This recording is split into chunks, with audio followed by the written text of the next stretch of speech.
좋으신 하나님이 주시는 은총과 또 평화가 사랑하는 여러분들에게 있기를 빕니다.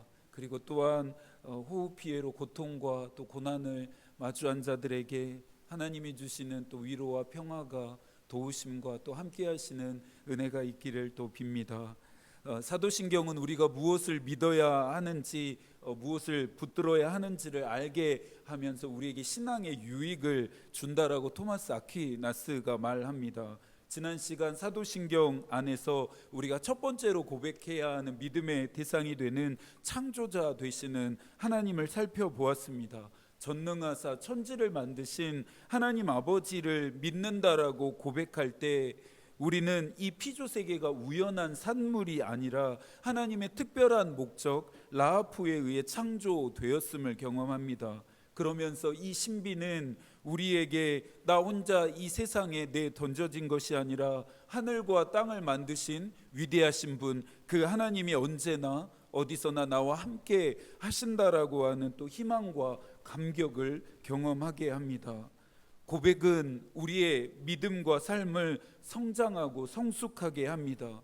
성서에서 도전하는 구원과 죄사함과 확신과 능력과 같은 것들 모두가 우리의 고백, 나의 고백으로부터 출발합니다.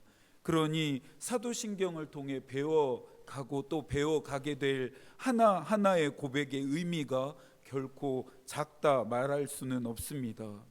오늘 우리가 살펴보고 싶은 두 번째 사도신경의 고백은 그 외아들 우리 주 예수 그리스도를 믿는다입니다. 믿음의 또 다른 이름은 신뢰라고 할 수 있습니다. 나는 예수 그리스도를 믿습니다라고 하는 이 고백은 나는 예수 그리스도를 신뢰한다라고 하는 표현이 될 수 있겠죠. 알리스터 맥그라스는 믿음을 다음과 같이 정리합니다. 믿음은 하나님이 우리를 사랑하심을 깨닫고 그 사랑에 응답하는 것이며 하나님의 부르심을 향해 예라고 대답하는 일이다. 이는 하나의 결단, 곧 그분을 신뢰하고 따르겠다라고 하는 의지적인 행동이다. 누구를 믿는지가 중요합니다. 결국 내가 누구를 신뢰할 것인지와 직결되기 때문이죠. 내가 전능하사 천지를 만드신 하나님을 믿는다라고 하는 이 고백은 내가 그분을 신뢰하며 따르겠다라고 하는 결단입니다. 하나님의 아들이신 그 외아들이신 우리 주 예수 그리스도를 믿는다 함도 그분을 내가 신뢰하며 전적으로 따르겠다라고 하는 결단이 포함되는 것입니다. 그러니 사도신경의 유익은 우리의 믿음을 활성화시킬 뿐만 아니라 더 실천적이게 하는 데 있습니다. 그렇다면 예수 그리스도를 신뢰하는 것이 왜 중요할까요? 그분에 대한 신뢰는 도대체 우리의 믿음에 어떤 영향을 주게 되는 것일까요? 내가 그 외아들 우리 주 예수 그리스도를 믿는다라고 고백하는 그 고백이 우리의 삶과 어떤 연관이 있을까요? 오늘 그 답을 좀 함께 찾아보려고 합니다. 히브리서 11장 1절에서 말합니다. 믿음은 바라는 것들의 실상이요 보이지 않는 것들의 증거니. 히브리서 기자는 바라는 것들의 확신과 보이지 않는 것들의 증거가 되는 것이 믿음이다라고 말합니다. 어떤 신학자는 이 구절을 다음과 같이 번역하고 있습니다. 믿음은 우리가 소망하는 바를 확신하며 아직 보지 못하는 일들을 신뢰하는 것입니다. 우리가 소망하는 바를 확신하고 아직 보지 못하는 일들을 어떻게 신뢰할 수 있습니까? 아무 증거도 없고 아무 근거도 없이 그와 같은 일들, 우리가 소망하는 것들, 하나님이 우리에게 약속하신 것들이 도대체 우리의 삶 안에 어떻게 실제가 된다라는 것을 우리가 믿을 수 있냐라는 말입니다. 예수 그리스도 때문입니다. 믿음은 단순히 예수 그리스도가 역사 속에서 존재했었다라는 것을 했었다는 정도만을 믿는 것을 의미하지 않습니다. 이 정도의 믿음은, 이 정도 수준의 믿음은 예수 그리스도를 믿지 않는 사람들, 다른 신을 섬기는 사람들에게서도 충분히 찾아볼 수 있습니다. 하나님의 아들이신 예수 그리스도를 믿는 우리의 믿음은 조금 전 알리스터 맥크라스가 말했던 것처럼 전 인격적일 뿐만 아니라 삶의 응답이라고 하는 점에서 철저하게 구별되어집니다. 그렇기 때문에 예수 그리스도를 믿는다라는 이 고백으로 말미암아 우리는 예수 그리스도와 연결되어집니다. 동시에 예수 그리스도 안에 우리는 거하게 됩니다. 오늘의 본문 24절에서도 말합니다. 너희는 처음부터 들은 것을 너희 안에 거하게 하라. 처음부터 들은 것이 너희 안에 거하면 너희가 아들과 아버지 안에 거하리라. 저와 여러분이 세상 안에서 살고 있다라고 해서 세상에 속해 있다라고 착각해서는 안 됩니다. 미혹하는 것들은, 원수는 계속해서 이 위험한 착각으로 말미암아 우리를 올가매려 할 것입니다. 그러나 우리는 세상에 속해 있는 것이 아니라 이 세상을 만드시고 다스리시는 예수 그리스도 안에 속해 있습니다. 내가 예수 그리스도를 믿는다라고 고백하는 것은 내가 세상에 속해 있지 않고 예수 그리스도 안에, 아버지 안에 속해 있다라고 선언하는 것과도 같습니다. 여러분을 흔드는 것이 있습니까? 자꾸만 믿음의 자리, 부르심의 자리, 기도의 자리에서 뒤로 물러나게 만드는 것들이 있습니까? 피할 길과 살 길이 모두 막혀버린 것처럼 느껴지십니까? 그렇다면 우리가 무엇부터 해야 할까요? 우리가 무엇을 할 수 있을까요? 예수 그리스도를 믿는다라고 하는 이 믿음의 고백과 선언에서부터 다시 시작하는 것입니다. 나는 예수 그리스도를 믿습니다. 나는 소망이 되시는 예수 그리스도를 믿습니다. 나는 세상이 아닌 예수 그리스도께 속해 있습니다. 나의 도움은 세상과 사람이 아닌 예수 그리스도께로부터 비롯되어진다라고 고백하는 것에서부터 우리가 다시 시작해야 합니다. 이러한 믿음의 고백은 사방으로 휘몰아치는 고난과 어려움에도 우리가 그분으로부터 떨어지지 않도록 든든하게 지탱해 주는 보정장치가 되어 줍니다. 본격적으로 우리가 고백하는 예수 그리스도라고 하는 이 호칭이 가지고 있는 의미들을 면밀하게 살펴봐야겠습니다. 사실 정확한 문법적인 표현은 그리스도가 되시는 예수라고 하는 것이 올바른 표현입니다. 왜냐하면 그리스도라고 하는 이 호칭은 예수라고 하는 이 이름의 성이 아니고 그분이 앞으로 하시게 될 기능과 사역과 역할을 함축적으로 드러내는 호칭이기 때문입니다. 이 그리스도라고 하는 뜻은 기름 부음을 받은 자라고 하는 의미를 가지고 있는데요. 구약 시대 때 특별한 사람을 임명하는 의식에서 상징적으로 그 사람 머리에 기름을 부었습니다. 대표적으로 제사장과 왕과 선지자를 세울 때 그의 머리에 기름을 부었습니다.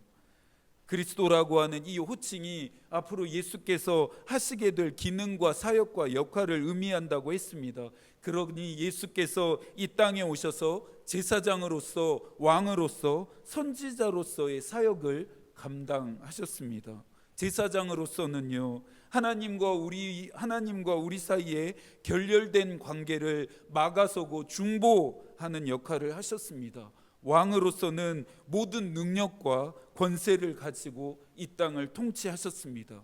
선지자로서는 장차 도래해야 할 하나님의 나라에 들어가기 위해 죄사함의 은총을 받아야 한다라고 주님이 늘 선포하셨습니다. 그리스도라고 하는 이 이름 하나에 담겨져 있는 함의가 이토록 깊고 풍성합니다. 다음은 예수라고 하는 호칭입니다.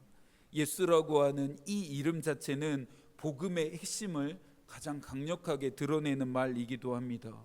마태복음 1장 21절에서 말하는데요, 아들을 낳으리니 이름을 예수라 하라. 그가 자기 백성을 그들의 죄에서 구원할 자이심이라 하니라. 말 그대로 예수라고 하는 이 이름은 하나님이 구원하신다라고 하는 뜻을 가지고 있습니다. 예수께서 이 땅에 오셔야만 했던 이유, 하나님의 아들이신 예수께서 피조물처럼 전락되어져서 이 땅에 오셔서 고난과 순환을 받으시고 죽임을 당하시고 십자가에 달리셔야 했던 이유는 인류를 구원하시기 위함이었습니다. 하나님의 이 구원의 목적을 잘 반영하고 있는 이름이 이 예수라고 하는 호칭입니다. 오늘의 본문 22절과 23절에서도 말하는데요, 함께 다시 한번 읽어볼까요? 거짓말하는 자가 누구냐? 예수께서 그리스도이심을 부인하는 자가 아니냐? 아버지와 아들을 부인하는 그가 적그리스도니 아들을 부인하는 자에게는 또한 아버지가 없으되 아들을 시인하는 자에게는 아버지도 있느니라. 예수 그리스도를 믿지 않는 자는 하나님과 예수 그리스도를 대적하는 자가 됩니다. 하나님과 예수 그리스도를 대적하고 부인하는 자들에게는 영원한 생명이 있을 수 없습니다. 사람에게는 이름이 있습니다. 저에게도 이름이 있습니다. 여러분에게도 이름이 있죠.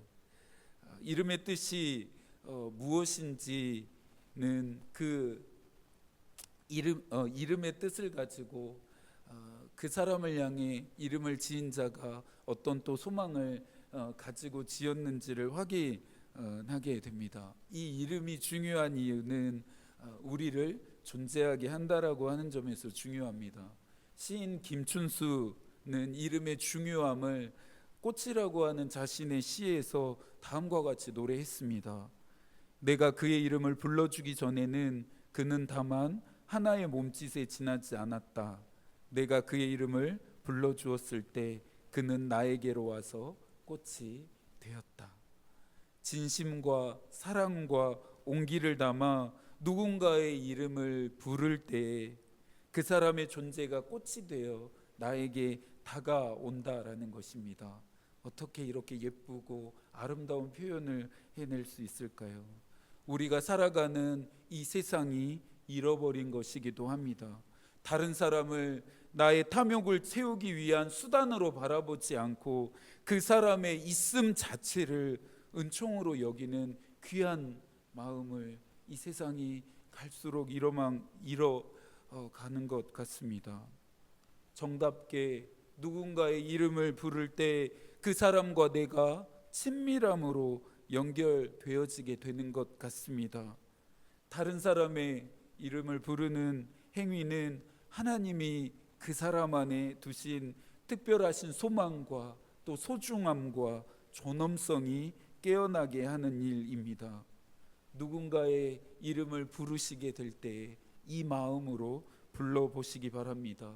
온기를 담아서, 그리고 은총과 평화의 마음을 담아 부르는 것을 들을 때 누군가는 자신이 이 세상에 있음이 축복이며 선물이라는 것을 깨닫게 될지도 모르겠습니다.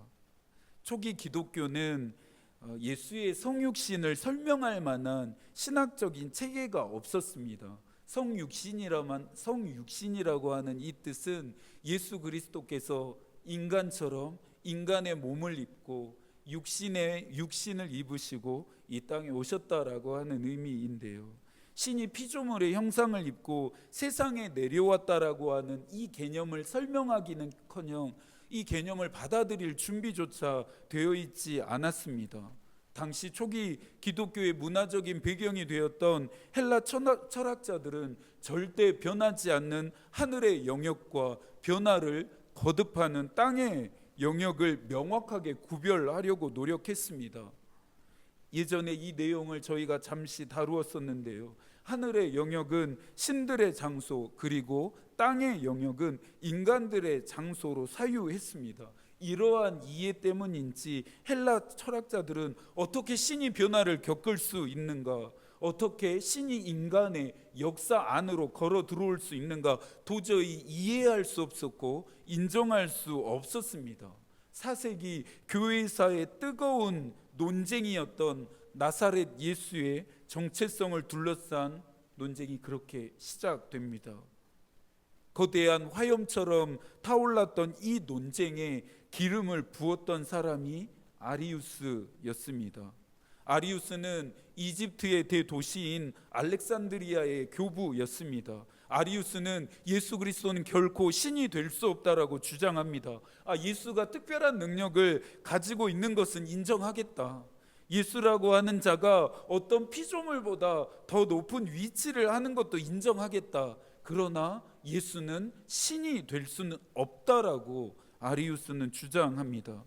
그러면서 아리우스는 성부 하나님, 성자 예수 그리스도, 성령을 수직적인 구조로 이해합니다. 성부 하나님이 최종적인 권위를 가지신 분, 예수와 성령은 순차적으로 하나님보다 열등한 존재라고 정의했습니다.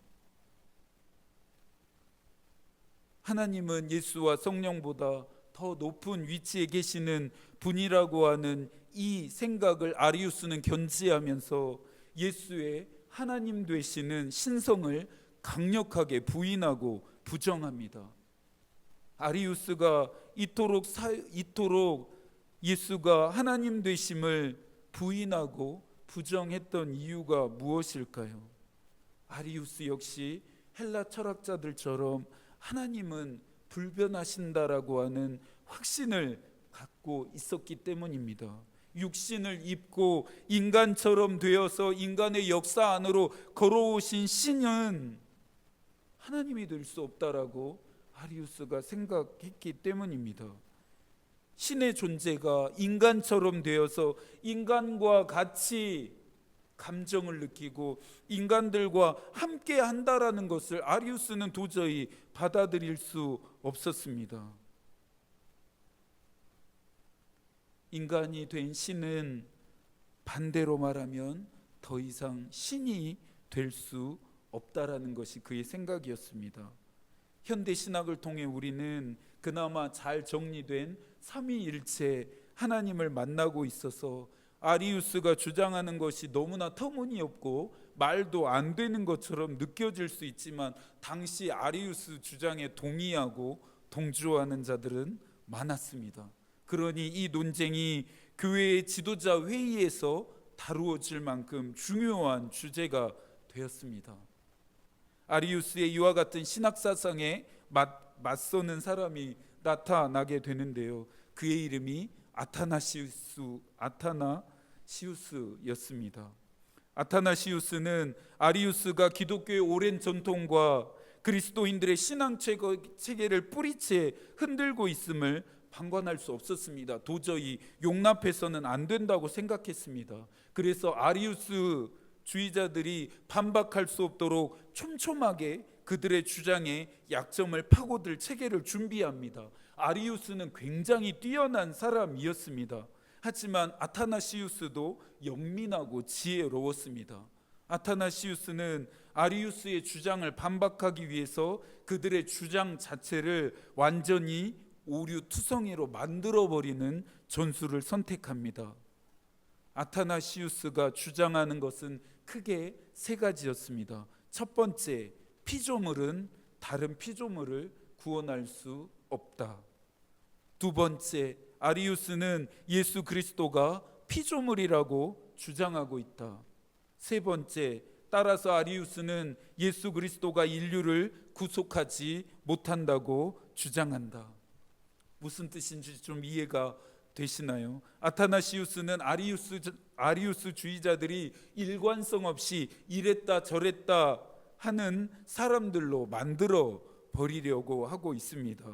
아타나시우스는 요한복음 1장 14절에서 말하는 말씀이 육신이 되었다라고 하는 이 말씀을 가장 강력한 무기로 사용했습니다. 예수께서 피조물이 되신 이유는 인간들을 구원하기 위함 때문이라는 것을 분명히 밝히고 있습니다. 요한복음 3장 16절이 말하는 것도 바로 이 점이죠. 그런데 아리우스가 예수가 하나님이 아니시라고 하는 주장을 철회하지 않는다라고 한다면 초대교회는 피조물인 예수를 숭배하는 우상주의자들로 전락하는 꼴이 되는 것입니다. 이해가 되셨습니까? 아리우스는 예수 그리스도가 하나님과 동일한 신이 아니라고, 하나님이 아니시라고 주장하고 있습니다. 그러니 아타나시우스는 아리우스의 이 주장을 반박하면서 예수가 하나님이 아니시라고 하는 주장을 너희가 철회하지 않는다라면 초기 기독교부터 오랜 전통에 따라 예수 그리스도를 믿어야만 구원을 받는다라고 하는 이 교회가 따라, 이 구원의 교리를 따라 예수 그리스도를 믿고 있으니 예수를 믿는다는 것은 곧 우상을 숭배하는 것이 된다라고 말하는 것입니다. 마침내 381년 니케아 회의에서 예수는 하나님과 같은 존재, 하나님과 동일한 존재라고 하는 아타나시우스의 신학적 사상이 채택됩니다. 아리우스 주의자들이 패배하고 이후부터 아리우스 주장을 거짓 가르침, 이단 사상이라 규정하게 됩니다. 오늘 본문에서 말하는 거짓된 가르침의 내용도 바로 이것입니다. 22절부터 24절까지가 바로 이러한 점을 이야기하고 있습니다. 제가 읽어볼 테니 다시 한번 들어보시겠어요? 거짓말하는 자가 누구냐? 예수께서 그리스도이심을 부인하는 자가 아니냐? 아버지와 아들을 부인하는 자가 저 그리스도니 아들을 부인하는 자에게는 또한 아버지가 없으되 아들을 시인하는 자에게는 아버지도 있느니라. 너희는 처음부터 들은 것을 너희 안에 거하게 하라. 처음부터 들은 것이 너희 안에 거하면 너희가 아들과 아버지 안에 거하리라. 아리우스는 이 신비를 이해하지 못했습니다. 인간의 이성과 지성으로는 이해할 수 없는 방식으로 하나님과 예수와 성령이 연합됐고 관계에 오고 있었다는 사랑의 이 유비를 이해하지 못했습니다. 예수를 믿는다라고 하는 것은 곧 전능하사 천지를 만드신 그 창조자 되시는 하나님을 믿는 것이 됩니다. 그러니 예수를 인정하는 자들, 예수를 믿는 자들은 곧 아버지 되시는 하나님 안에 속하게 되고 그분 안에 거하게 됩니다. 아리우스는 삼위일체를 수직적인 서열로 설명하려고 했습니다. 하늘과 땅을 만드신 하나님이 또 온 인류를 구원하시기 위해 십자가의 대속물이 되신 그리스도가 또한 우리의 모든 일상을 둘러싸고 있는 성령의 행동이라고 하는 이 신비가 어떻게 인간이 설정한 구조 안에 담길 수 있겠습니까? 루터교의 신학자였던 오스만 쿨만은 예수는 신앙의 출발점과 중심점이 된다고 말합니다. 왜 그렇습니까? 예수 그리스도는 하나님의 또 다른 존재 방식이기 때문입니다. 예수 그리스도를 통해서 우리는 하나님과 성령이라는 신비의 관계 안에 들어가게 되고 그 관계 안에 거하게 되기 때문입니다. 그 외아들 우리 주 예수 그리스도를 믿는다라고 하는 이 고백은 내가 현실에서 어떤 사람으로 살아갈 것인지에 대한 문제와 직결되어집니다. 나의 삶의 목적은 무엇이 되어야 하는지, 나는 어떤 삶의 가치를 따라 살아갈 것인지, 나는 어떻게 나의 믿음을 증명할 것인지 끊임없이 질문하도록 도전하게 하기 때문입니다. 예수 그리스도를 믿는다라고 하는 고백은 예수가 나의 삶의 출발이며 중심이 됨을 인정하는 것입니다. 예수가 내 인생의 주인이 되고 예수의 뜻이 나의 삶의 목적과 방향이 되며 예수의 마음이 나의 정신이 되게 하는 것입니다.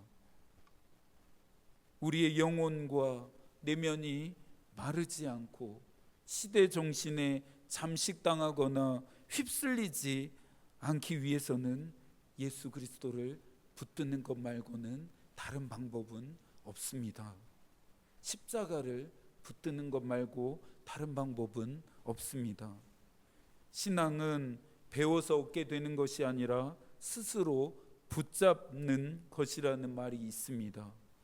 남은 한 주도 예수 그리스도가 여러분의 신앙과 삶의 출발점이자 중심점이 되기를 축복하고 여러분 스스로 여러분이 믿고 있는 예수 그리스도를 꼭 붙잡게 되어지기를 축복합니다.